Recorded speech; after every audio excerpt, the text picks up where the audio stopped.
What's up, Internet? Evan Benton of Dogg from Air here. This video is just going to be a wrap-up of all the weird stuff I've learned about the coronavirus in the last couple of days. And it is really weird. I'm going to apologize for not being as familiar with the material as I was on the last video because, again, this is just stuff I've just learned. So I'm going to share it in no particular order. I'll start with two little news items that might give us a hint as to what this is all really about. The first is that on the 19th of this month, California Governor Gavin Newsom announced in a press release that he was going to be initiating broadband upgrades to all of the California school districts. And that probably means 5G. Everyone thinks that means 5G. The justification there is that kids are out of school and they don't have access to the online schooling, so they need to upgrade the technology, which kind of makes sense. But I feel like if this were really such a severe disease as they're telling us it is, they would have better things to do with that money and those people. And in a similar vein, it's been announced that there is I guess you call it a rider attached to the stimulus plan for the United States, which is supposed to create a digital currency for the United States. And people who've been following cryptocurrencies, etc., have been expecting this kind of outcome for a long time. And here it is, apparently. And again, the justification is related to the coronavirus, so saying that people without bank accounts won't be able to cash the checks that President Trump sends out, which is ridiculous. Of course they will. But again, why would you create an entire, that's, who even knows? We're talking about future world kind of stuff with crypto, etc. Why would you do that in an emergency? It makes absolutely no sense. As of today, however, that legislation seems to have been removed. That wording, rather, seems to have been removed from the legislation for the stimulus package. So we'll see if that passes with or without that plan. And then the last thing in my little intro here is something that a friend of mine from Facebook, Bruce, mentioned to me, which is the question, why are there two names for this phenomenon, let's call it? So why is there a disease called Covid-19 that's being caused by a virus that's now being called SARS-CoV-2? And he connected it for me to the AIDS, HIV kind of thing, which, if you're not familiar, is a little bit controversial. The AIDS disease is a little bit controversial. And so there's this idea that AIDS itself is not actually caused by HIV. It may be actually caused by the medication which is used to treat HIV. And there's a lot of interesting stuff there that I'm not super familiar with, but I know that with the testing, they weight your positive result more towards the positive, I guess you'd say, if you are one of these at-risk groups, like if you're an intravenous drug user or a homosexual or you live in certain neighborhoods. So it's very strange there. And again, so the thought is, HIV either does not cause AIDS or HIV is only one possible cause of AIDS. So then with COVID-19, it would be that SARS-CoV-2 is not the cause, or if it's not the only cause. And we're looking at other respiratory viruses, or potentially the ibuprofen connection I mentioned in my last video, ibuprofen or other NSAIDs. And there's also the 5G connection, which is just super weird, and it is there. And I don't know what to make of it. I don't think anybody really knows what to make of it. But I did ask the World Health Organization what they had to say, and here it is. Quote, "Why do the virus and the disease have different names?" Viruses and the diseases they cause often have different names. For example, HIV is the virus that causes AIDS. People often know the name of a disease, such as measles, but not the name of the virus that causes it. Rubiola, and rubiola is in parentheses here, which is, they're trying to say that rubiola is the scientific name of the measles virus, the virus that causes measles, which is really interesting because it's not. The actual scientific name for the measles virus is measles morbillivirus. And the word rubiola is apparently just the common name for measles in, I think, Spanish. The World Health Organization article, though, goes on to say viruses are named after virologists, and diseases are named after, diseases are named by the World Health Organization, actually. So, but you get the idea there. We have a common name for a disease, and then when we learn more about viruses and bacteria, we get like sciencey names. So that kind of makes sense. Measles is definitely an old word.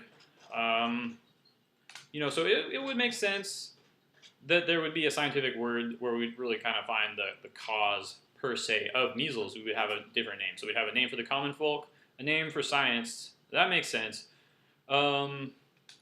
But then that really doesn't explain when you have a new disease like AIDS and HIV, or Covid-19 and SARS-CoV-2. So, to Bruce, I'm not able to confirm that that is a deliberate obfuscation where they're using these two names interchangeably to confuse people. But it's curious to say the least. So, just a little bit about viral testing, laboratory testing. I'm planning to make a whole video on this, but for the sake of our present discussion, there are two ways to test for the novel coronavirus. The first is an ELISA test, which is an antibody test, and the second is a PCR test, which is a DNA test. So you're identifying a segment of the viral DNA. And the basic difference is that ELISA requires an immune response in the host.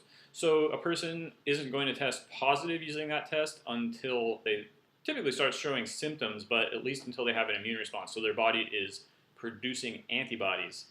The PCR test should be positive if you just have the coronavirus in your system. So whether or not you are symptomatic, so they can test you for that right away.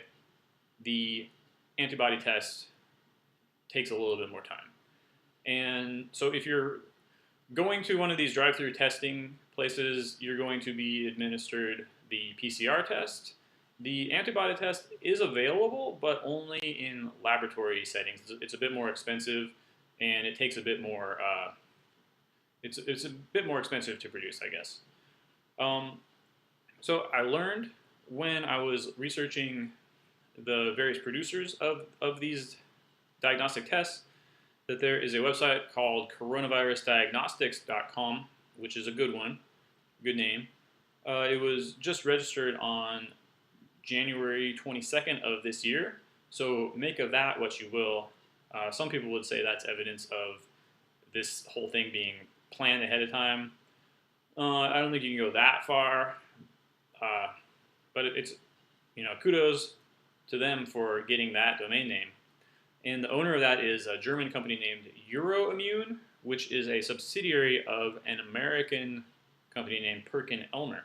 They have this charming quote on the page, coronavirusdiagnostics.com, and I quote, "Euroimmune was the first company to offer diagnostic test systems for the outbreaks of viral infections with SARS-CoV in 2002-3, MERS-CoV in 2012 to 13, and Zika virus in 2015 to 16. So, again, that's a very strange coincidence, and a lot of people think that the Zika virus was totally made up, and if it was, well, this company is definitely implicated in that. Moving on, I looked at the first person to develop a PCR test, a diagnostic test for the coronavirus, and what I could find about that test. This man's name is Christian Drosten. He was also one of the co-discoverers of SARS in 2003, so that is another interesting connection or continuity between the two illnesses. I found it really interesting to learn that he developed his PCR test without access to an actual sample of the 2019 coronavirus. I don't know if that's common practice, but I found that very curious, so I'm sharing it here. He published his results on January 13th of this year, and the PCR test, as I mentioned, is based on DNA. So this is a 3-part PCR test. They're looking at 3 different segments of the genome to identify conclusively as the novel coronavirus. So first there is an E gene, which identifies it simply as, quote, all Asian viruses have this E gene. So I'm assuming that means all Asian coronaviruses have the E gene. And then secondarily, and actually tertiarily, they look at the RDRP and N genes. These are called confirmatory assays and secondary confirmatory assays, respectively. So the E gene tells them that it is a coronavirus from Asia, and then the presence of the RDRP and N genes determines that it's this specific coronavirus. Okay, so the way that they calibrated that E gene is they looked at 6 distantly related coronaviruses, which they got from bat-derived fecal samples, it says. And because they were widely representative of the coronavirus, that's how they were able to claim that this should test for positive for any and all coronaviruses. And then they compared the other 2 confirmatory assays to 5 other coronaviruses they had handy, including MERS. And those were from cell cultures of the viruses. And then finally, once they had it all calibrated, they figured they compared it to 20 human clinical samples. So that's like your swab from your nose from 20 different organisms.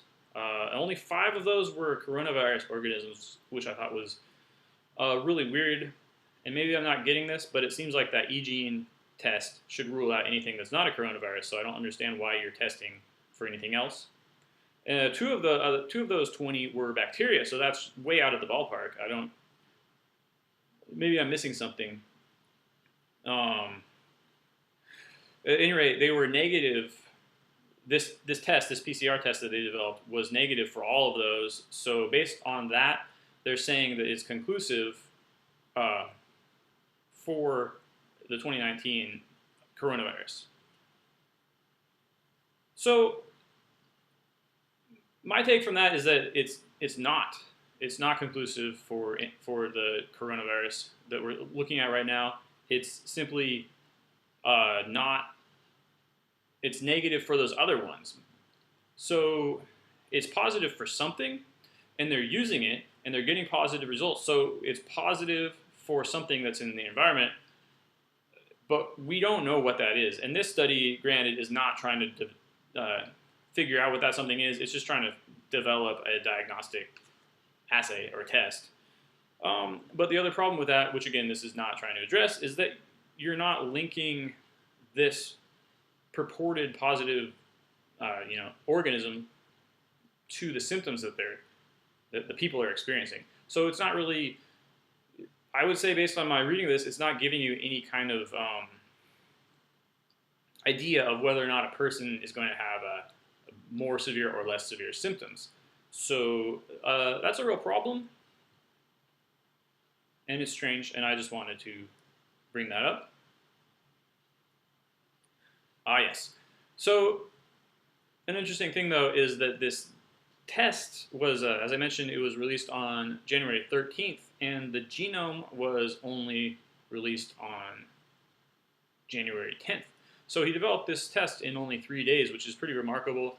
But it makes sense because if you read the paper, it says that he had all of the general uh, genome, dialed in, and it was just basically figuring out which was more specific, to find the markers that would be that would identify the novel coronavirus.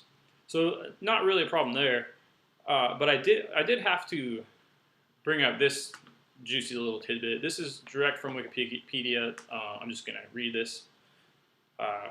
On January 10th, 2020, Dr. Li Wenliang, Chinese ophthalmologist and coronavirus whistleblower, started having symptoms of a dry cough on January 12th. On January 12th, Dr. Wenliang started having a fever. He was admitted to the hospital on January 14th. Dr. Wenliang tested negative several times for the coronavirus until finally testing positive on January 3rd. So, what did Dr. Wenliang do then to be labeled by the Western press, i.e., Wikipedia, as a coronavirus whistleblower? Well, what he did was he falsely reported that 7 patients had tested positive for SARS. So SARS is a much more serious disease as far as we know. And he was reporting findings, and it was on Chinese social media or something that he said that. And because of that, he was warned, whatever that means, warned by the Chinese police, but he was not arrested or fined or anything like that. And the final note, just for germane to the main point of my discussion, is that he showed symptoms before testing positive. So if you remember, the PCR test should be effective right away in diagnosing the novel coronavirus. So this guy had symptoms for a long time, like 2 weeks it says, before he finally managed to get a positive result. So evidently something else was causing those symptoms. Probably some other virus, some other respiratory virus was causing those symptoms. And then finally, the sad end to Dr. Wenliang's story is that he died on February 7th. And of course, they reported the cause of death as coronavirus. He was only 34 years old.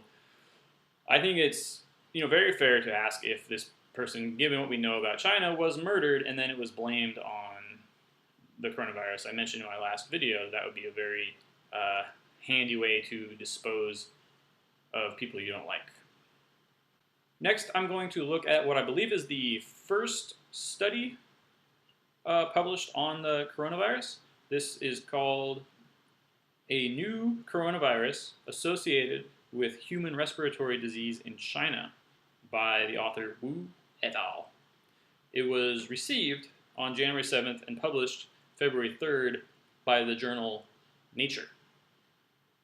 And it's looking at a single patient who was 41 years old from the initial hotspot of the wet market in Wuhan, China. First of all, this article reports there were no bats being sold at that wet market, but who knows if that's true or not. Anyway, they sequenced the genome here of the coronavirus they're saying infected him. And so they identified it, and then they tested him with a PCR for some other illnesses, and he tested negative for them. And those were chlamydia pneumoniae, influenza A, influenza B Victoria, influenza B Yamagata, and the human adenovirus. So this study is claiming that because he tested positive for this one thing that they identified, and then he tested negative for these 5 other things, they're saying that the one thing that they identified was the thing that caused his symptoms. And I feel like I've read other sources that would test for more things than that, and it might be a case here of you don't find what you're not looking for. But one good thing in support of this study is that the flu strains that they tested for are indeed the flu strains that the World Health Organization is vaccinating against this year. So they're thinking these are the ones he's liable to come in contact with, so that's what they tested for. So that makes sense. Ah, but wait!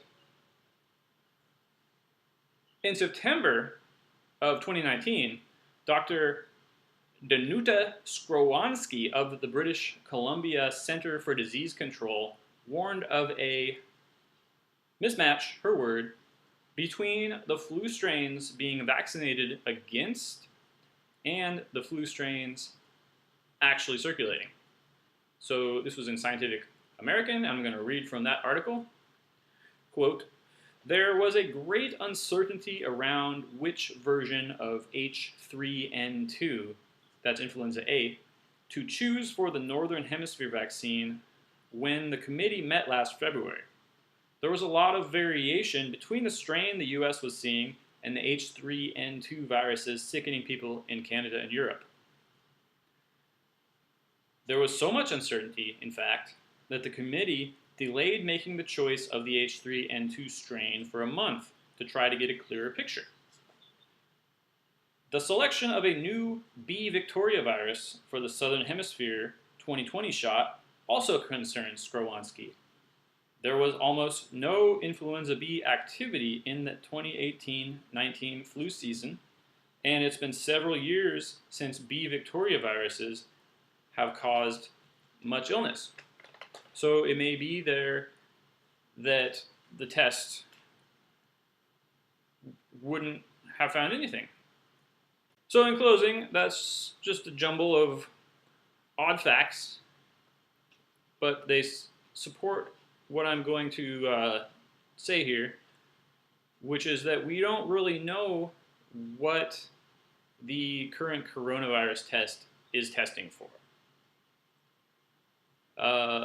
When a person presents to a hospital with symptoms, we can't rule out that other viruses or bacteria are responsible for these symptoms based on this coronavirus test. And furthermore, there's a bunch of weird stuff connecting to the coronavirus, such as the 5G connection, and just the fact that the stock market is falling out of the sky. So who knows? One thing I would have to say is that while I'm not a doctor, I'm probably not going to get tested for the coronavirus, because my thought is that if they do plan to roll out the compulsory vaccination program that a lot of people are worried they might, and I'm not really worried about it, but it's worth being cautious about, certainly. Anyway, if you do get that test and there's a legal record of you getting that test, your name is tied to it, that might give them legal recourse to have you compulsorily vaccinated. So again, not a doctor, don't listen to me, do your own research. But that's that, and I think I was a little bit shorter than I thought it was going to be, so I'm sure everyone appreciates that. Anyway, please share this video, and please subscribe to my channel, and if you'd like to support, there's going to be some information on how to do that, to follow. This has been Evan Benton for Dogg from Air. Thank you, and good night.